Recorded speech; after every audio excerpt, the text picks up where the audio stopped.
जय श्री कृष्णा। दोस्तों, महाभारत के युद्ध के 17वें दिन सूर्यास्त होने वाला था। अर्जुन के हाथों से लगे बाण जब कर्ण मौत के निकट था तब वो बहुत पीड़ा से गुजर रहा था। कर्ण के मन में हजारों सवाल थे जिनका वो जवाब जानना चाहता था। अपने प्रश्नों का उत्तर जानने के लिए कर्ण ने भगवान कृष्ण को याद किया। कर्ण के निवेदन पर भगवान कृष्ण कर्ण के पास गए और कृष्ण के समीप आते ही कर्ण ने कहा, प्रणाम वासुदेव, अच्छा किया आप आ गए। मेरे मन में कुछ प्रश्न है जिनका मैं उत्तर आपसे जानना चाहता हूँ। भगवान श्री कृष्ण करुणा भरे स्वर्ग में बोले, मेरे प्रिय भ्राता कर्ण, आप इस हालात में देखकर मेरा मन विचलित हो रहा है। बहुत पीड़ा हो रही होगी ना मित्र। भगवान कृष्ण की बातें सुनकर कर्ण मुस्कुरा दिए। भगवान कृष्ण ने कहा, पूछो राधे, क्या पूछना चाहते हो कर्ण ने भगवान से कहा, मेरा दुर्भाग्य की सीमाओं को आप क्या माप सकते हैं? वासुदेव, मैं सूर्यपुत्र राधे कर्ण के नाम से जाना जाता हूँ। मैं कुंती पुत्र कर्ण राधे के नाम से जानना चाहता हूँ। मैं कुलीन युधिष्ठिर, शक्तिशाली अर्जुन, सुंदर नकुल और बुद्धिमान सहदेव का ज्येष्ठ भ्राता कर्ण राधे के नाम से जाना जाता हूँ। सारा संसार मुझे सूत पुत्र कहता रहा और मैं सुनता रहा।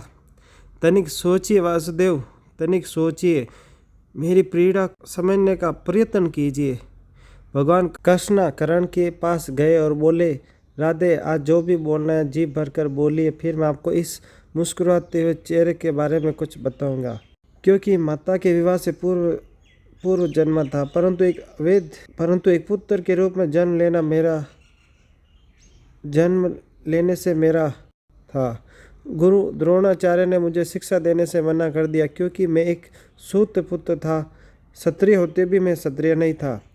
जीवन भर मैं इस बोझ में को ढोता रहा, परंतु इसके बारे में क्या प्राप्त था? भगवान परशुराम ने मुझे परंतु अभिशाप स्वरूप मुझे श्राप भी दिया कि जिस वक्त इस विद्या की मुझे सबसे ज़्यादा आवश्यकता होगी उस वक्त मैं उस विद्या को भूल जाऊंगा। अब बोलो केशव, इससे मेरा क्या दोष था? एक बार जब मैं अपनी शब्द भेड़ी बाण की विद्या का अभ्यास करा, मेरा तीर गलती से एक बछड़े को लग गया। बछड़े की मृत्यु हो गई, जो बस इस एक दुर्घटना मात्र थी। मेरे बार बार माफी मांगने पर भी बछड़े के स्वामी ने मुझे श्राप दिया कि असहाय अवस्था में मेरी भी मृत्यु होगी, जबकि इस दुर्घटना में मेरा दोष नहीं था। परंतु फिर भी मुझे उस श्राप को कष्ट को भोगना पड़ा। किसी से भी हो सकती है, इसमें मेरा क्या अपराध था? इतना ही नहीं, द्रौपदी के स्वयंवर में मेरा अपमान हुआ क्योंकि मैं एक सूत पुत्र था। क्या सूत पुत्र होना मेरे स्वयं का चुनाव था? पर इन परिस्थितियों ने मुझे सूत पुत्र बना दिया। इसमें मेरी क्या गलती? कर्ण आगे कहता रहता है, आज जो भी कुछ मुझे प्राप्त हुआ है वो दुर्योधन से ही प्राप्त हुआ है।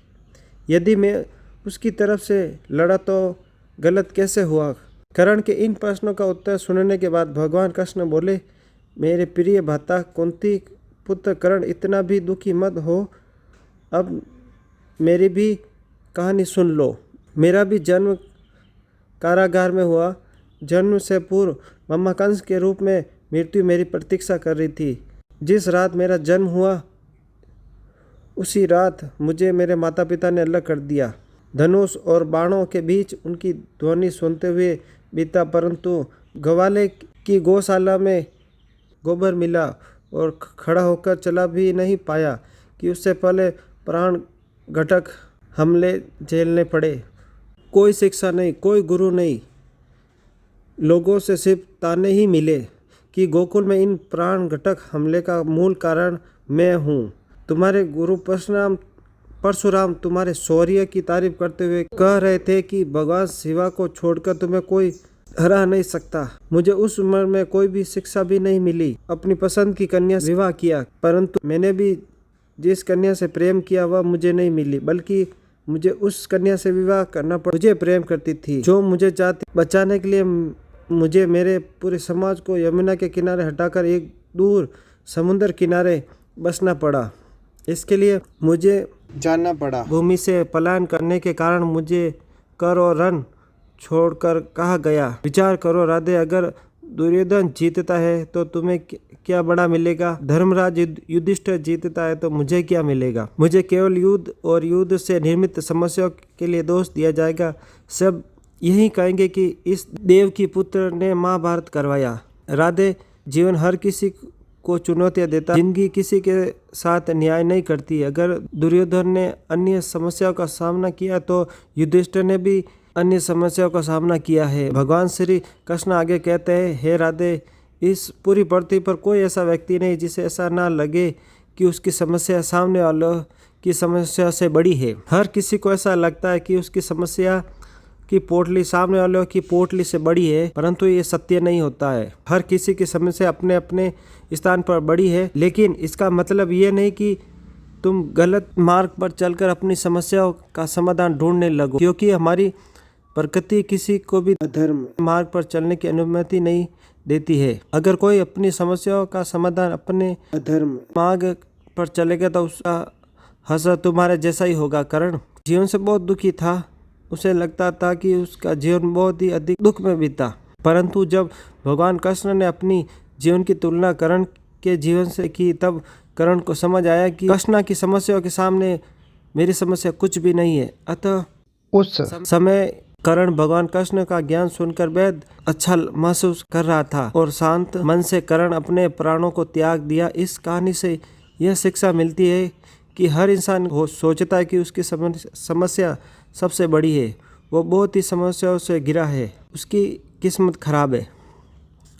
लेकिन दूसरों की समस्या को देख के उन्हें ध्यान से सुने तो हमारी समस्या बहुत छोटी लगेगी। अक्सर हम छोटी छोटी समस्याओं को लेकर अपने जीवन और अपनी किस्मत को कोसते रहते हैं, जिसमें ज़्यादातर समस्या ऐसी होती है जिन्हें हम थोड़ी सी मेहनत और सूझबूझ से समाप्त कर सकते हैं, लेकिन हम उसके लिए दूसरों को शिकायत करते रहते हैं। अगर किसी इंसान का वजन ज़्यादा है तो उसके लिए समस्या है, अगर किसी का वजन कम है तो उसके लिए समस्या है, तो वो उसके लिए समस्या है। अगर कोई बेरोजगार है समस्या है, अगर किसी के पास नौकरी है तो समस्या है, वह नौकरी मिलने वाला कठिन काम उसके लिए समस्या है। और ऐसा इसलिए है जो हमारे पास है उसे हम नकारात्मक दृष्टिकोण से देखते हैं और उसमें भी हम कमी निकालते रहते हैं और दुखी रहते हैं। इस दुनिया में ऐसा कोई इंसान नहीं है जिसके जीवन में समस्या नहीं और ऐसी कोई समस्या नहीं और कमियां समाप्त हो जाएगी तो आखिरी सांस तक हमारे साथ रहने वाली है। इसलिए आपको अपनी समस्या को नकारात्मक नहीं बल्कि सकारात्मक दृष्टिकोण से देखना चाहिए। दोस्तों, हम उम्मीद करते हैं कि ये वीडियो आपको अच्छा लगा होगा। अगर अच्छा लगा हो तो आप इस वीडियो को लाइक करें, शेयर करें, आगे से आगे दोस्तों को शेयर करना ना भूलें और कमेंट करें। कमेंट में आप ये बताइए कि आपको वीडियो कैसा लगा।